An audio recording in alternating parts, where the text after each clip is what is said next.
ልብሱን ሲገፉት ቀሚሱን ሲያወልቁ አይኑን በጨርቅ ሸፍነው ሲዘብቱበት ራሱን በመቃ ሲደበድቡት ምራቃቸውን ጢቅ እያሉ ሲተፉበት ስጋው አልቆ አጥንቱ በረዶ እስኪመስል ደሙ እየነጠበ ሲገርፉት ዝም አለ። ይሄ የዋህነቱ ነው። ሚገርም ዝምታ ነው። ሰቅለው እንደሚገርሉት እያወቀ ተከትሏቸው ሄደ። ቀንድ የተባለ ኃይሉ ነው፣ ስልጣኑ ነው። ከመቀጽበት ሊያጠፋቸው ይቻለው ነበረ፣ ግን በኃይሉ አላጠፋቸው። እነሱ በቁጣ ጎተቱት፣ እሱ ግን በፍቅር ተከተላቸው። ለነርሱም ለኛም በስጋ ሞቶ የኛን ሞት ወስዶ የእርሱን ሕይወት ለኛ ሊሰጠን። ክብር ምስጋና ለአምላካችን ለጌታችን ለመድኃኒታችን ለኢየሱስ ክርስቶስ ይሁን። መስቀል ላይ ተሰቅሎ ወዲያው የሞተ ጌታ ብቻ ነው። ሌሎች ይቆያሉ። እግራቸው ተሰብሮ መተንፈስ ሲያቅታቸውን የሞቱት የግራና የቀኝ ወንበዴዎች። ሌሎቹ እንደውም ሰንበት ካልሆነ 3-4 ቀን መስቀል ላይ ተሰቅለው ካሁን ሞቱ እየተባለ እየተጠበቁ ይከርማሉ። ክርስቶስ ግን በ3 ሰዓት ነው የሞተው። ጲላጦስ ራሱ ገረመው። ከመቼው ሞተ አለ። ከመቼው ሞተ አለ። ለምን ቶሎ እንደሞተ ታውቃላችሁ? 6666 ጊዜ ተገረፉ። ኃይሌ እንደ ገል ደረቀ እንዳለ ክርስቶስ ደክሟል፣ ዝሏል። ምክንያቱም ተገርፏላ። የተገረፈው እኮ ክርስቶስ እኛ ለቡሄ በምናጮኸው ጅራፍ አይደል። ሮማውያን የሚገርፉበት ጅራፍ እሾህ ያለበት እኮ ነው። ጅራፉ ራሱ ሚስማር ያለበት የሾሉ አጥንቶች ያሉበት ሰውነት ላይ ካረፈ በኋላ ስጋ እየነጨ የሚነሳ። አንዳንዴ ስጋውን ነጭተው ድጋሚ ሊገርፉት ሲሉ ስጋውን አራግፈው ከዛ በኋላ የሚገርፉት የስቃይ ቀን ነበር። ስለዚህ በ3 ሰዓት ውስጥ መስቀል ላይ ስጋ የተሰቀለ እኮ ነው የሚመስለው። ባየነው ጊዜ እንወደው ዘንድ ደምግባት የለውም፣ መልክና ውበት የለውም ነው የሚለው እኮ። መልክና ውበት ብቻ አይደለም፣ መልክም አልነበረው። ሲያዩት አይመስልም፣ ተሸፍኗል በደም። በዛ ሁኔታ ላይ ያለ ዮሴፍ እና ኒቆዲሞስ ተነሱ። ኒቆዲሞስ በቃ ማታ እስኪመሽ አልጠብቅም አለ። ዛሬ ነው በአደባባይ እምነቴን የምገልጸው። ይገርማል። እንዴት አይነት ጻድቅ ነው ኒቆዲሞስ! ሐዋርያ በፈሩበት ቀን ደፈረ።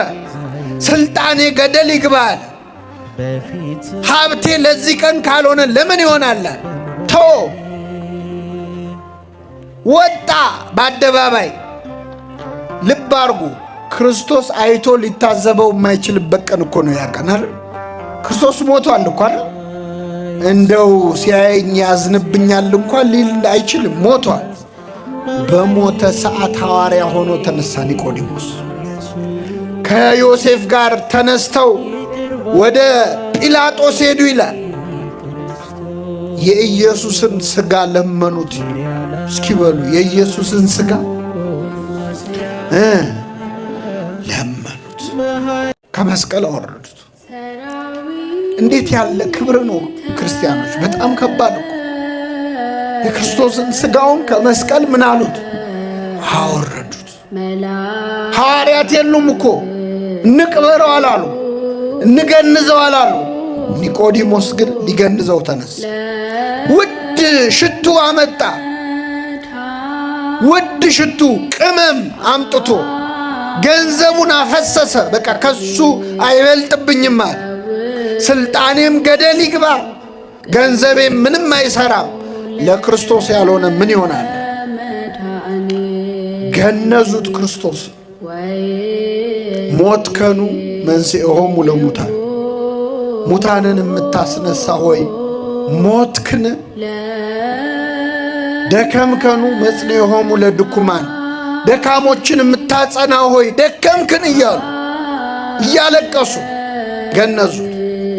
ይህን ጊዜ ጌታ በመላእክቱም ይላሉ በመለኮቱም ይላሉ ሊቃውንት ምን ብለው እንደሚገንዙ ነገራቸው እግዚአብሔር። ስለዚህ ቅዱስ እግዚአብሔር ቅዱስ ኃያል ቅዱስ ሕያው የማይሞት እያሉ ዛሬ በዓለም አቀፍ ኪዳን የምናደርስበት ማለት ነው። እኛ ጋር ብቻ አይደለም፣ በምስራቁም በኦሪየንታሉም በኢስተርኖቹም ጭምር አንድ ነው። ቅዱስ እግዚአብሔር ቅዱስ ኃያል ቅዱስ ሕያው የማይሞት እያሉ ገነዙት። ክርስቶስን መገነዝ እንዴት ያለ ክብር! እንደው እንዴት ችለው ገነዙት ምእመናን! እንዴት ችለው አይኑን ከደኑት! አይን የሚያበራውን አምላክ ማለት አይን የሚያበራው እጆቻቸው የሰለሉ ሰዎችን እጅ የሚሰጠውን አምላክ እጁን አሰሩት። እየፈሩ እየተንቀጠቀጡ ቅዱስ አጠቡት። ክርስቶስ በደም የተለወሰ አካሉን አጠቡት። በእውነት ዮሴፍና ኒቆዲሞስ በረከታቸው ይደርብን። እንዴት አይነት ክብር ነው! ስቃይ እኮ ነው ያቀን፣ ፈተና ያለበት ነው፣ የሚያሳስር ነው፣ የሚያስገድል ነው። እሱን ገንዘን እንሙታል። ይሄ ይገባችኋል? ይሄን ታውቁታላችሁ ምእመናን? ጻድቃን ቅዱሳን የተጋደሉት ለዚህ ስም ነው። የሞቱት ለዚህ ስም ነው። የተንከራተቱት ለዚህ ስም ነው። ዋጋ የከፈሉት ለዚህ ስም ነው። ምክንያቱም ይሄን ስም ማንም ይሄ ዓለም ከሚያውቀው በላይ ይረዱታል፣ ያውቁታል። የሙሽራቸው ስም ነው። የአባታቸው ስም ነው። መስቀል ላይ በደም የቀላ ስም ነው። የደቀቀበት ስም ነው። መስቀል ተሸክሞ የተደፋበት ስም ነው። ይህ ስም ለእኛ መድኃኒት ነው፣ ለእኛ ሕይወት ነው። ለእሱ ግን የሞተበት ስም ነው። የቆሰለበት ስም ነው። የተወጋበት ስም ነው። የታረደበት ስም ነው። የተጎተተበት በገመድ የሊቃነ ካህናቱ መጫወቻ የሆነበት ስም ነው። ይህን ስም ቤተክርስቲያን እንዴት አታውቀውም? ሙሽራዋን እንዴት በፍቅር እንደምትጠራው አታውቁም? ይህች ቤተክርስቲያን ሙሽራይቱ ቤተክርስቲያን ዕለት ዕለት በቅዳሴ እንዴት አድርጋ እንደምታሞናሙነው አታውቁም? አባቶቻችን ይህንን አሁን እምላችሁን ምስጋና እንዴት ወገባቸውን ታጥቀው እንደሚያመሰግኑበት አታውቁም? እንደሚመንኑበት አታውቁም ወይ? ለዚህ ስም እንጀራ እንደሚተው ውሃ እንደሚተው ለዚህ ስም ብቻቸውን እንደሚሆኑ እያለቀሱ እንደሚኖሩ ይሄን አታውቁም ወይ? ወዳጄ እንዴት አድርጋ ቅዳሴውን እንዴት እንደ ፊልም እንዴት እንደ ስዕል አድርጋ በአይምሮአችን እንደምትስለው ይሄን አስተውላችሁ ታውቃላችሁ? ስታስቀድሱ ከመጸነሱ ጀምሮ እስከ እርገቱ ድረስ ያለውን እንዴት አድርጋ እንደምትተርከው ይሄን ታስተውሉታላችሁ? የለም ዓለም ላይ የለም የጌታ ሥጋና ደም የሚቀርብበት ከዚህ ቤተክርስቲያን ውጭ ሌላ ዓለም ላይ የለም። እንዴት እንደሚከበር እናንተ ራሱ ማትቆርቡት ስለምትፈሩ አይደለ? ስለምታከብሩት አይደለ? አትቁረቡ አይደለም። በጣም መፍራታችሁን እያደነኩላችሁ እንዳይመስላችሁ፣ ግን ደግሞ በጣም ስለምታከብሩት ቤተክርስቲያን አክብራ ስለነገረቻችሁ የጌታን ሥጋና ደም ብዙዎቻችሁ ለመቁረብ ትፈራላችሁ። ለምን? ክርስቶስን የምታከብር ይቺ ቤተክርስቲያን ብቻ ናት። በልኩ የምታከብር በሚገባት የምታከብር የምትገልጠው። ወዲያውም ቀና ብዬ ስመለከት እንደ ታረደ በግ ቆሞ አየሁት አለ። ምን እንዳለ በግ? እንደ ታረደ በግ። የታረደ በግ ሲቆም አይታችሁ ታውቃላችሁ? የታረደ በግ ማለት ታርዶ የነበረ ከዛ ሕያው ሆኖ የተነሳ ማለት አይደለም። ታርዶ ቆሟል። ይሄ ነው እንደ ታረደ በግ ማለት። ታርዶ ቆሟል። ቆዳው ተገፏል። ደሙ እየተንጠባጠበ አንገቱ ላይ ቢላ ያረፈበት ጉድጓድ ይታያል። ደሙ እያዘራ ነው። የታረደው በግ ግን ቆሟል። እንደታረደ በግ ቆሞ አየሁት ማለት የታረደ በግ የተባለው ጌታ ነው። መታረድ መስዋዕትነቱ ነው። እንደታረደ በግ ቆሞ አየሁት የሚለው ደሙ እየተንጠባጠበ መታየቱን የሚያሳይ ነው። ምን ነው ዛሬ ደሙ ይንጠባጠባልን ቢባል አሁን መቼ ያፈሰሰው ደም? ያን ጊዜ ቀራንዮ መስቀል ላይ የት ይንጠባጠባል? እዚህ ቤተ ክርስቲያን ውስጥ ዕለት ዕለት የሚሰጣው ሥጋ፣ ዕለት ዕለት የሚሰጠው ደም፣ ትኩስ ደም፣ የሕይወት የሚሆነው ደም፣ ይሄ ጥበብ የሚሆነው ደም፣ ይሄ አቅም የሚሆነው ደም፣ ይሄ የሚያነጻው ደም ይታወቃቸዋል። ይሄ የሚያነጻው ደም፣ ይሄ ሕይወት ኃይል የሚሰጠው ደም፣ ከክርስቶስ ጋር አካልህን የሚሰራው ደም፣ ለዓለም የሚበቃው ደም፣ ይሄ የማይዝግ ደም፣ ይሄ የማይከረፋ ደም፣ ይሄ የማይሸት ደም፣ ይሄ ንጹሕ የሆነው ቅዱስ የሆነው ነፍስ የተለየው መለኮት የተዋሃደው ደም፣ ያ ደም ዕለት ዕለት በቤተ ክርስቲያን ያለማቋረጥ ይፈሳል፣ ጽዋው ውስጥ ይፈሳል። እንደዛ ነው የቅዳሴ ሥርዓት፣ እንደዛ ነው የቅዳሴ ምስጢር። ካህኑ ሥጋውንና ደሙን ሲፈትትና ሲቀዳ 10 ጣቶቹ በደም ይነከራሉ። ይህንን ታውቃላችሁ። የበቁት አባቶቻችን ያዩታል። ልክ እንደ ነጭ በግ እግሩን ከፀሐይሩና ከጽዋው ላይ ሲያደርግ ያዩታል የበቁ አባቶቻችን። ዕለት ዕለት ክርስቶስ ይሰዋን ማለት አይደለም። አንድ ጊዜ የተሰዋ መስዋዕት ዕለት ዕለት ግን በቤተ ክርስቲያን ትኩስ ሆኖ ሳይቀዘቅዝ ይሰጣን። ክብርና ምስጋና ለአምላካችን ይሁን። ይሄ ነው እንደታረደ በግ ጌታችን መድኃኒታችን ኢየሱስ ክርስቶስ በተሰዋበት በዕለተ ዓርብ ማለት ነው 9 ሰዓት ቅዱስ ነፍሱን ከቅዱስ ሥጋው በስልጣኑ ለየ። በአካለ ነፍስ ወደ ሲኦል ወርዶ ከሲኦል ከባርነት ቤት ነፍሳትን ነፃ አወጣ። ማዕዶት ሆነ፣ መሻገር ሆነ። ከሲኦል እጅ እታደጋቸዋለሁ ከሞትም እቤዣቸዋለሁ ብሎ በነቢዩ በሆሴዕ ላይ አድሮ እንደተናገረ ትንቢተ ሆሴዕ ምዕራፍ 14 ቁጥር 13 ላይ ያን ጊዜ እንዲህ ይባላል አለ፣ ሞት ሆይ መውጊያ ወዴት አለ?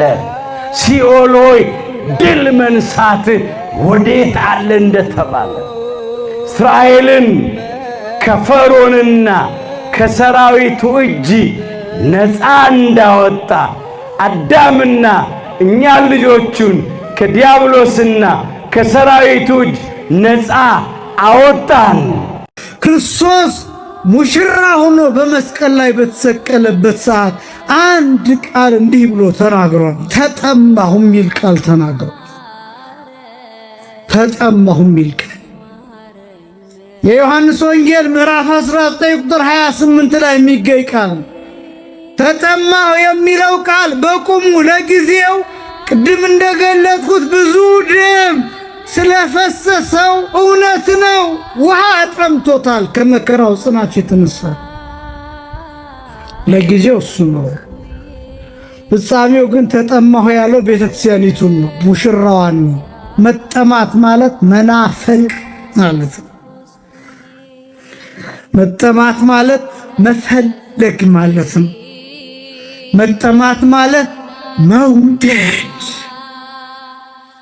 ልክ በሌለው መውደድ፣ መውደድ ልክ በሌለው መጠን በሌለው በማይገለጥ ፍቅር መውደድ። ከዛስ በዚያ ፍቅር በዚያ ጥም መቃጠል ማለት ነው። ሰላም ለጉሬከ ይላል እንደራሲው በጽማ ፍቅረ ሰብ ሐማሚ ይለዋል። ለጉሮሮ ሰላም ላለሁ ይላል በራሱ። ለየትኛው ጉሮሮ? የሰውን ፍቅር ተጠምቶ በታመመ ጉሮሮ፣ ለታመመ ጉሮሮ፣ ለተጣበቀ ጉሮሮ ከምላስህ ጋራ በሰው ፍቅር ጥም ለተጣበቀ ለደረቀው ጉሮሮ ሰላም ላለሁ ይላል ራሱ። በእኛ ፍቅር ምላሱ ከጉሮሮ ጋር ተጣብቋል፣ ይወደናል። ስለሚወደን ተጠማሁ አለ። ደግሞ አስደናቂው እኮ ተጠማሁ ብሎ ሲሞት ጎኑ ሲወጋ ደምና ውሃ ከጎኑ ወጣ። ተጠምቶ ነው የሞተው። ፈሳሹ አልቆ ነው የሞተው። ደሙ አልቆ ነው የሞተው።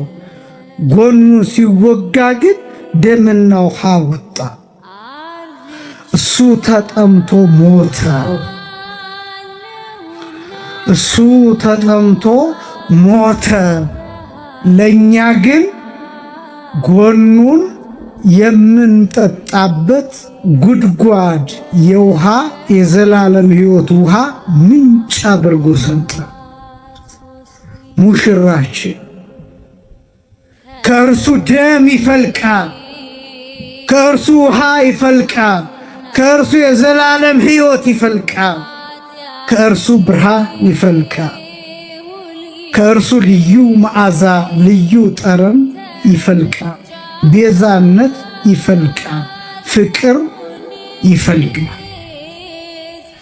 እኛን ለፉንና ይሄን የሚፈልቀውን ብርሃን ጠጡት፣ የሚፈልቀውን ውሃ ጠጡት፣ የሚፈልቀውን ቤዛነት አግኙት። ከጀርባችን ነው፣ ከጀርባችሁ ነው።